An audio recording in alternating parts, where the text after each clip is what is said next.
Perang Iran, Amerika Serikat, dan Israel terus berlanjut di Timur Tengah. Usulan Prabowo yang ingin menjadi mediator perdamaian sudah diterima Iran. Namun, Iran tetap ingin melanjutkan perang.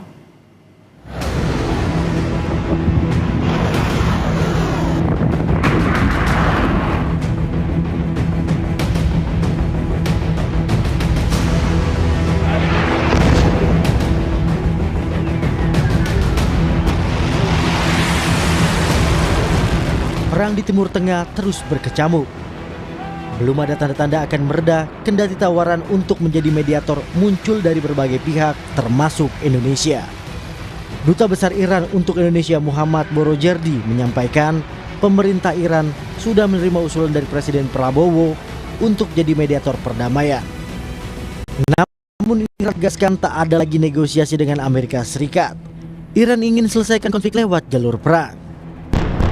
و در خصوص پیشنهاد میانجیگری رئیس جمهور محترم اندونزی این پیشنهاد مطرح شد و پاسخ ما اینه که ما هیچ مذاکره‌ای رو از آمریکا قبول نخواهیم کرد، به اونها اعتماد نداریم.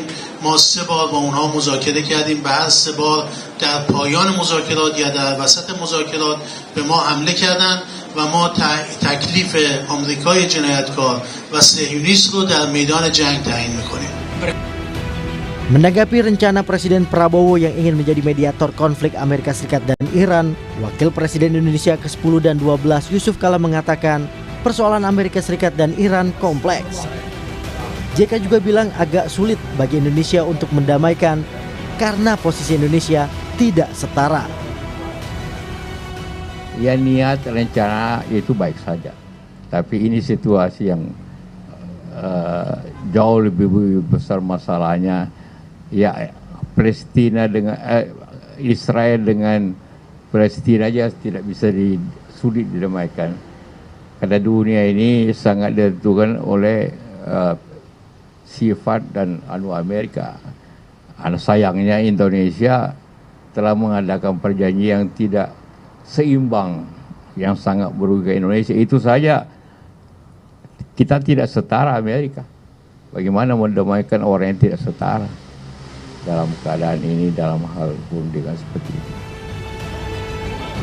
Sementara itu, pakar hubungan internasional Universitas Parahyangan, Kisino Bawono menilai bergabungnya Indonesia dengan Board of Peace diduga memunculkan stigma bagi Iran jika Indonesia sudah tidak netral dan pro Amerika Serikat. Bagaimana Indonesia seharusnya bersikap? Maka saya jawabannya adalah Indonesia harus sadar diri bahwa posisi Indonesia, postur Indonesia di level internasional itu bukanlah sebagai negara yang paling influensial, yang paling didengarkan oleh negara-negara lain. Apalagi kemudian kalau kita melihat bahwa Indonesia barusan ikut di Board of Peace gitu ya. Sebagai mediator kita harus dipercaya oleh dua pihak. Masalahnya Iran kemudian bisa saja melihat bahwa Indonesia ketika masuk Board of Peace, Indonesia ada di camp atau di kelompok yang sejalan dengan pemikiran Amerika Serikat dan Israel. Jadi netralitas Indonesia kemudian dipertanyakan. Kini Indonesia harus bersiap karena baik Amerika Serikat dan juga Iran sepakat untuk melanjutkan perang di Timur Tengah. Segala kemungkinan harus diantisipasi, terlebih yang berdampak langsung pada ekonomi Indonesia. Tim Liputan Kompas TV.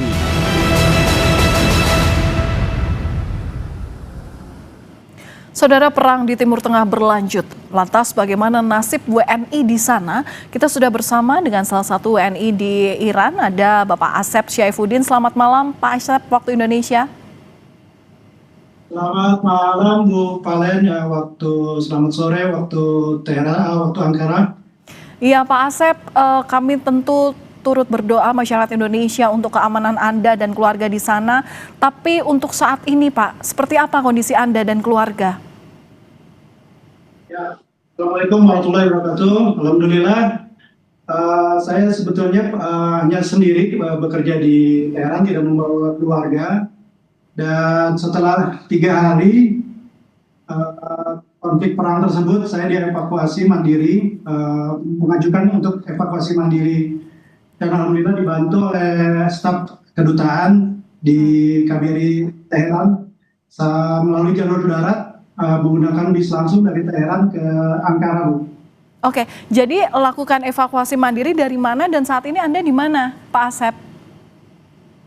Alhamdulillah saya semalam sudah tiba di Ankara jam 10 malam, diterima dengan baik di KBRI Ankara oleh staf kedubes di Ankara, Bu. Dengan perjalanan darat sekitar 40 jam dari Teheran ke Ankara. Oke, berarti saat ini dalam kondisi yang aman dan sudah dikoordinasikan ataupun juga sudah dalam pemantauan oleh KBRI di Ankara sana. Pak Asep, bisa diceritakan untuk kilas baliknya ketika serangan terjadi bagaimana Anda dan keluarga menyelamatkan diri? Waktu serangan pertama itu terjadi hari Sabtu sekitar setengah 10 atau jam 10 waktu setempat, Bu ya. Saya mendengar dentuman yang lumayan keras gitu. Setelah itu saya ditelepon oleh teman saya kalau sudah ada penyerangan gitu, Bu. Akhirnya saya bersiap untuk mengemasi barang-barang saya. Dan kebetulan saya juga sebetulnya sudah siap untuk pulang, untuk cuti di hari Minggunya. Dan itu terjadi begitu cepat, dan karena saya tinggal di komplek bandara, jadi banyak sasaran terjadi di sekitaran bandara tempat saya tinggal, Bu.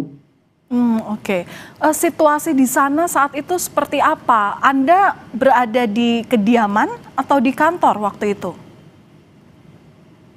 Pada saat itu saya lagi siap-siap karena untuk kepulangan saya besok harinya di hari Minggu, Bu. Jadi saya libur pada hari Sabtu itu. Setelah penyerangan itu jalanan sangat crowded ya. Semua orang pulang dari kantornya masing-masing dan mungkin ada yang langsung mengungsi keluar kota. Dan setelah hari kedua, kami beberapa rekan-rekan orang Indonesia memutuskan untuk pindah ke KBRI di tengah kota Teheran, yang saya anggap dan saya rasa lebih aman di sana. Kemudian saya selama 2 malam menginap di KBRI Teheran, Bu. Sehingga di hari ketiganya atau hari keempatnya saya berangkat ke Ankara sini, Bu. Oke. Kalau untuk kawan-kawan Anda, kerabat Anda di sana, bagaimana? Apakah juga melakukan hal yang sama seperti Anda? Untuk kawan-kawan saya, mereka menunggu dievakuasi oleh pemerintah, Bu, dan alhamdulillah saya mendengar kabar per hari ini sudah dikumpulkan dan rencananya mungkin besok mau diberangkatkan, Bu, untuk evakuasi dari pemerintah. Kami juga mendapatkan informasi bahwa KBRI Teheran ini mulai melakukan evakuasi meskipun secara bertahap begitu ya, dimulai hari ini. Dan saya tahu demikian, Bu. Cuman saya kemarin memutuskan untuk evakuasi mandiri karena saya tidak tahu untuk kedepannya seperti apa di Teheran sana, Bu. Alhamdulillah saya lolos di border jalur darat sampai dengan selamat di Ankara dan diterima dengan baik di sini, Bu. Oke. Selanjutnya bagaimana? Berarti kan Anda memang dari awal berencana untuk balik ke Indonesia. Nah, setelah adanya kejadian ini, kemudian Anda melakukan evakuasi mandiri ke KBRI Ankara. Ini rencananya seperti apa? Ya, setelah saya masuk ke Turki kan bisa dibilang negara aman, Bu ya. Saya langsung memesan tiket yang tidak jalur lewat Timur Tengah, Bu. Jadi alhamdulillah saya sudah dapat tiket untuk pulang nanti mungkin hari Minggu karena tiketnya udah banyak yang terjual dan mahal sekali. Berarti Anda akan berencana pulang ke Indonesia hingga saat ini. Kalau informasi penerbangannya bagaimana? Tidak ada yang terganggu ya kalau dari Turki ya? Dari Turki kalau ke Timur Tengah terganggu semua, Bu. Yang transit di negara-negara Teluk itu terganggu semua. Setahu saya kontak teman-teman saya yang bekerja di Dubai, di Qatar juga mereka stop semua penerbangan. Nah, saya juga nanti penerbangan saya tidak lewat Timur Tengah, tapi saya ke utara dulu, ke Paris rencananya untuk menghindari terbatalkannya lagi penerbangan saya. Oke, kalau sampai saat ini arahan dari KBRI seperti apa? KBRI di Teheran? Dari awal KBRI Teheran memang sudah memberi kabar ke kita untuk menghindari tempat-tempat yang kemungkinan menjadi sasaran, Bu, seperti tempat-tempat militer seperti itu, Bu. Dan mereka juga menyarankan kalau merasa tidak aman di tempat kediamannya silakan datang ke KBRI, akan disediakan akomodasi oleh pihak KBRI Teheran, Bu. Dan alhamdulillah saya diterima dengan baik. Baik, terima kasih sudah berbagi informasi bersama kami di Kompas Malam, Kompas TV di Indonesia. Mas Asep Syaifuddin, doa kami selalu untuk Anda, salam sehat selalu. Terima kasih Bu Valen.